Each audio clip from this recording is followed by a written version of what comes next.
دوستان طبیعتگرد عزیز که هی میرید از این کپسولا میخرید 200 تومن 300 تومن، دیگه لازم نیست از اینا شارژ کنید، فقط کافی از این گاز فندکا بگیرید، دونه 300,000 تومنه. سرش رو با چاقو این قسمت اره‌ایش به صورت مورب میبرین و میذارین توی این، شارژ میکنه براتون. یه دونه از این برای این بزرگا کافیه، شما هر بار دیگه نرید 400,000 تومان هزینه شارژ کردنش کنید. اینو بفرستین برای طبیعتگردایی که این به دردشون میخوره. بیا جلو.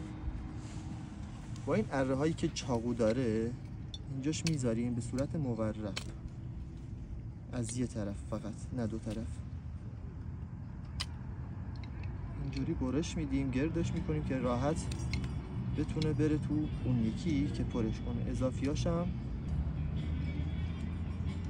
میگیری داری؟ این سرش باید زیادی دراز نباشه، کوتاه باشه تا بتونه جا بگیره. هیچ خطری هم نداره، فقط آتیش دورتون نباشه، ترجیحاً نزدیک آتیش فندک نباشید.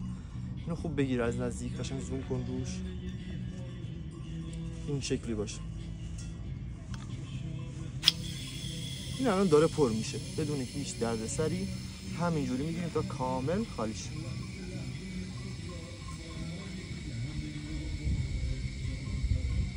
کافیه.